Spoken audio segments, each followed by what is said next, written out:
Pour être un grand leader, il faut autant avoir un grand cœur qu'être empreint de grandes valeurs. Nana Ado Akufo-Addo s'est exprimé le 13 octobre en marge du séminaire des parlementaires de la Communauté économique des États indépendants de l'Afrique de l'Ouest sur les systèmes électoraux en Afrique de l'Ouest organisé à Wimba au Ghana.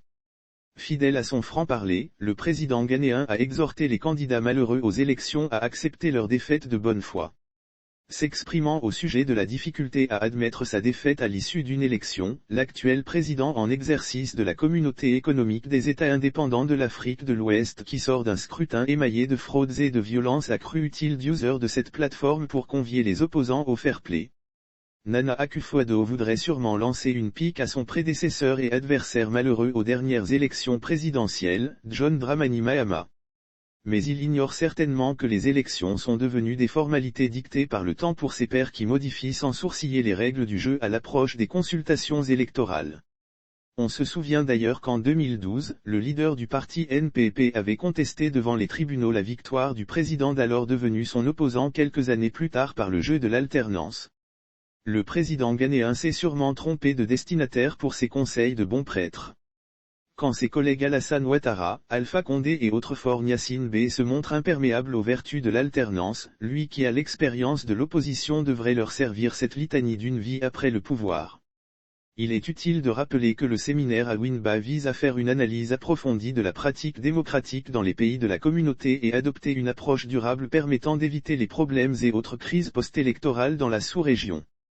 Spécifiquement, il s'agit d'évaluer objectivement les systèmes électoraux afin d'identifier les défis à relever et de proposer des solutions aux différentes lacunes notées dans l'organisation des élections et la gestion efficace des victoires électorales au cours de la période post-électorale. La déclaration de Nana Ado a suscité l'indignation du député de l'opposition ghanéenne Dr Clément Apak qui a dit que son pays, lors du dernier scrutin, a perdu toute crédibilité en termes de transparence électorale.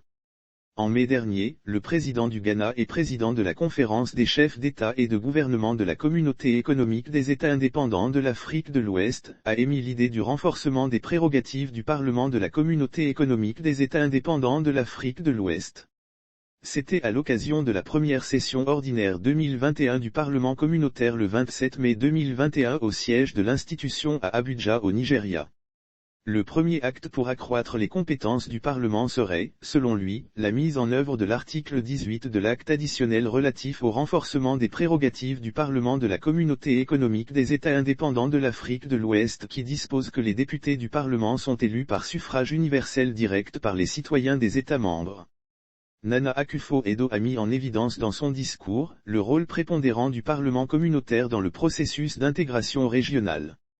Pour lui, le Parlement de la Communauté économique des États indépendants de l'Afrique de l'Ouest, institution appelée à promouvoir la démocratie et les droits de l'homme, est un pilier de l'intégration régionale dont les prérogatives doivent être renforcées.